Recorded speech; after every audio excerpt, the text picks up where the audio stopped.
வணக்க மக்களே, welcome to BYN movie review Tamil. வந்தோட நம்ம மூவியோட ரிவ்யூ பற்றி பார்க்க போகிறோன்னா, அர்ஜுன் அசோகன், பாலு வர்கீஸ், சிசிவாடா, மாளவிகா மனோஜ் இந்த மாதிரி பலவே நடைபெற வெளியாகிற சுமதி வளவு மூவியோட ரிவ்யூ தான் ஃப்ரெண்ட்ஸ் பார்க்க போகிறோம்.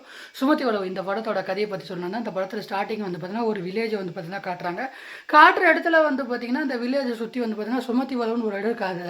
ரோடை நைட் 8 மணிக்கு மேலே அங்கே போனாவே ஒரு பயங்கரமான ஒரு திகிலூட்டும் சம்பவம் வந்து பார்த்திங்கன்னா அது நடக்கும். அதனால் யாரும் 8 மணிக்கு மேலே அந்த ரோடு பக்கம் போகக்கூடாது அப்படின்ற மாதிரி வந்து பார்த்திங்கன்னா ஒரு விஷயம் வந்து பார்த்திங்கன்னா சொல்லப்படுற நேரத்தில் அதனால் அந்த ஊரில் அந்த 8 மணிக்கு மேலே யாரும் வந்து பார்த்திங்கன்னா வெளியவே வந்து பார்த்திங்கன்னா போக மாட்டாங்க. அந்த மாதிரி இருக்கிற சுச்சுவேஷனில் நம்ம ஹீரோவுக்கும் அவங்களோட கேங்குக்கும் வந்து பார்த்திங்கன்னா ஒரு கட்டத்தில் ஃபேமிலி மெம்பருக்கும் வந்து பார்த்திங்கன்னா நைட் 8 மணிக்கு மேலே அந்த சுமதி வளவுன்ற இடத்த வந்து பார்த்திங்கன்னா தாண்டி போகணுன்ற மாதிரி வந்து பார்த்திங்கன்னா ஒரு சுச்சுவேஷன் வருது. அந்த நேரத்துக்கு வந்து பார்த்திங்கன்னா நம்ம ஹீரோ எப்படியாப்பட்ட ஆளுன்னா எப்படின்னா ஒன்றுமே எல்லாத்துக்கு தான் அழகாப்பில் அந்த மாதிரி வந்து பார்த்திங்கன்னா ஒரு பைனாங்குழியோட ஒரு கேரக்டரு. ஸோ அவங்க ஃபேமிலி வந்து பார்த்திங்கன்னா இந்த சுமதி வளை தாண்டும் போது என்ன தான் நடந்தது, இதுக்கப்புறம் இதுக்கப்புறம் ஹீரோக்கு அவங்க ஆட்களுக்கு என்ன தான் நடந்தது, இதெல்லாம் தான் இந்த படத்தோட மொத்த கதை. ஸோ இந்த படத்தில் அல்லு அர்ஜுன் ஆகட்டும், பாலு வர்கீஸ் ஆகட்டும், சிசுவாடா ஆகட்டும், மாளவிகா மனோஜ் ஆகட்டும், எல்லாருமே அவங்கவுங்க கொடுத்த ரோலை சூப்பராக பண்ணியிருக்காங்க அப்படின்னு வந்து பார்த்திங்கன்னா நான் சொல்லுவேன். அவங்கவுங்க கொடுத்த கேரக்டர் அவங்கவுங்க பண்ண விதம் வந்து பார்த்திங்கன்னா எனக்கு ரொம்ப பிடிச்சிருந்து. குறிப்பாக அந்த பார்த்திங்கன்னா அந்த சுமதி வளவுன்ற ஒரு இடத்துக்கு வந்து பார்த்திங்கன்னா அங்கே நிறைய அமானுஷ விஷயங்கள்லாம் வந்து பார்த்திங்கன்னா நடக்குதுன்னு சொன்னேன் இல்லையா. அதெல்லாம் விஷயத்த வந்து பார்த்திங்கன்னா அந்த ரோடை கடக்கும் போது வந்து பார்த்திங்கன்னா டாப் ஆங்கிளில் அந்த சுமதி வளவுன்ற இடத்த காட்டுற ஆங்கிள் ஆகட்டும், அது மட்டும் இல்லாமல் சவுண்ட் டிசைனிங்கோட ஒர்க் ஆகட்டும், எல்லாமே வந்து பார்த்திங்கன்னா சூப்பராக வந்து பார்த்திங்கன்னா இருந்தது. அதுதான் வந்து பார்த்திங்கன்னா நமக்கு ஜம்ஸ்கேர் கொடுக்குது அப்படின்னு வந்து பார்த்திங்கன்னா நான் சொல்லுவேன். இதை தவிர்த்து இந்த படத்தில் சினிமாட்டோகிராஃபி என்னை பொறுத்தவரையில் சினிமாட்டோகிராஃபி வந்து பார்த்திங்கன்னா எனக்கு ஓகே அப்படின்ற மாதிரி தான் வந்து பார்த்திங்கன்னா இருந்தது. இந்த படத்தில் மியூசிக் என்னை பொறுத்தவரையிலும் மியூசிக் வந்து பார்த்திங்கன்னா பாண்டி பரன்னு ஒரு சாங் வருது, அதுக்கப்புறம் வந்து பார்த்திங்கன்னா ஒட்ட நோக்கு அப்படின்ற மாதிரி ஒரு சாங் வருது, அதுக்கப்புறம் வந்து ஷூக்கம் வேண்டாம் அப்படின்ற மாதிரி வந்து பார்த்தீங்கன்னா ஒரு சாங் வந்துச்சு. மூணுமே சாங்குமே வந்து பார்த்திங்கன்னா நல்லாவே இருந்துச்சு அப்படின்னு வந்து பார்த்தீங்கன்னா நான் சொல்லுவேன்.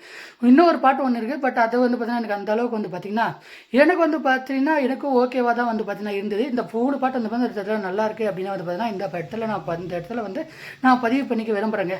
இதை தவிர்த்து லால் ஆகட்டும், அதே நேரத்தில் மாளவிகா மனோஜ், சிவாடா, அதே நேரத்தில் கோட்டயம் ரமேஷ், கோகுல் சுரேஷ், பாலு வர்கீஸ், அதுக்கப்புறம் அகிலா பார்கவன், இந்த மாதிரி எல்லாருமே வந்து பார்த்திங்கன்னா இந்த படத்தை அவங்கவுங்க கொடுத்த ரோலை அவங்க சரியாக பண்ணியிருக்காங்க.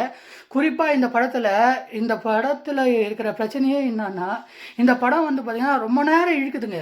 எப்படின்னா 2.5 hours மேலே வந்து பார்த்திங்கன்னா இந்த படம் வந்து பார்த்திங்கன்னா கிட்டத்தட்ட ரன் டைம் இருக்குது. அதுவே வந்து பார்த்திங்கன்னா ஒரு கட்டத்தில் இப்போ இந்த கதையில் என்ன தான் நடக்குது, அது மட்டும் இல்லாமல் வந்து பார்த்திங்கன்னா இந்த படம் வந்து பார்த்திங்கன்னா இன்டர்வெல் சீனில் வந்து பார்த்திங்கன்னா என்னை பொறுத்தவரைலாம் இன்டர்வெல்லில் அவங்க பிடிச்ச விதம் வந்து பார்த்திங்கன்னா அங்கேயே வந்து பார்த்திங்கன்னா இவங்க சில விஷயத்த கரெக்டாக பண்ணியிருந்தாலும் சில இடத்துல வந்து பார்த்திங்கன்னா இவங்க கோட்டை விட்டாங்க அப்படின்னு வந்து பார்த்திங்கன்னா நான் சொல்லுவேன். அது என்னன்னு வந்து பார்த்திங்கன்னா இந்த இடத்துல நான் பதிவு பண்ண விரும்பல. அது வந்து நான் சொன்னேன்னா ஸ்பாய்லர் ஆகிடும். அதனால் வந்து பார்த்திங்கன்னா நீங்கள் என்ன பண்ணுங்கள், அதை படம் பார்த்தே வந்து பார்த்திங்கன்னா நீங்கள் தெரிஞ்சுக்கிடுங்க. இதை தவிர்த்து இந்த படத்தில் எந்த அளவுக்கு வந்து பார்த்தீங்கன்னா சவுண்ட் டிசைனிங் ஒர்க்கு டீம் பண்ணி அந்த படத்தை வந்து பார்த்தீங்கன்னா ஜம்ப்ஸ்கேர் பண்ண ட்ரை பண்ணுறாங்களோ, அதே இடத்துல வந்து பார்த்தீங்கன்னா இந்த படத்தை வந்து பார்த்தீங்கன்னா ஜவ்வு மாதிரி ஃபுல்லாக இழுத்து அங்கங்கே வந்து பார்த்தீங்கன்னா கோட்டை விட்டாங்க அப்படின்னு வந்து பார்த்தீங்கன்னா நான் சொல்லுவேன். இந்த படத்தில் ரைட்டிங் வந்து பார்த்தீங்கன்னா இன்னும் கொஞ்சம் பெட்டராக இருந்து அந்த சுமதி வளவு ஏன் அப்படி இருக்குது, அது மட்டும் இல்லாமல் 2 பேர் தற்கொலை பண்ணிக்கிறாங்கன்னு சொல்லுவாங்க. அதெல்லாம் வந்து பார்த்திங்கன்னா என்ன ஆச்சு அப்படின்றது வந்து பார்த்தீங்கன்னா இதை வந்துச்சு இல்லை அப்படின்ற மாதிரி வந்து பார்த்தீங்கன்னா ஒரு ஃபீலை தான் வந்து பார்த்தீங்கன்னா கொடுக்குது. இதை தவிர்த்து மற்றபடி இந்த படத்தில் ரொம்ப பயமுத்துற மாதிரியான விஷயங்கள் வந்து பார்த்திங்கன்னா சவுண்டு டிசைனிங் பண்ண ஒர்க்கு வந்து பார்த்திங்கன்னா ஃபஸ்ட்டு என்னென்ன பண்ணாங்களோ அதெல்லாம் வந்து பார்த்திங்கன்னா இவங்க வந்து பார்த்திங்கன்னா அங்கங்கே இங்கெங்கன்ட்டு அப்படி வந்ததுன்னா பிட்ஸ் அண்ட் பீஸாக வந்து பார்த்திங்கன்னா மிஸ் பண்ணிட்டாங்க அப்படின்னு வந்து பார்த்திங்கன்னா நான் சொல்லுவேன். ஓவராலாக இந்த படம் என்ன பொறுத்தவரையிலும் 5க்கு 3.6 ஸ்டார் ரேட்டிங் தருவேன். என்ன பொறுத்தவரையிலும் இந்த படம் வந்து பார்த்திங்கன்னா ஒரு ஆவரேஜ் நான் வச்சு தான். ஸோ இந்த ரிவ்யூ பிடிச்சி நான் மறக்காமல் லைக் பண்ணி ஷேர் பண்ணி சப்ஸ்கிரைப் பண்ணுவேன். நெக்ஸ்ட் வீடியோவில் பார்க்கலாம்.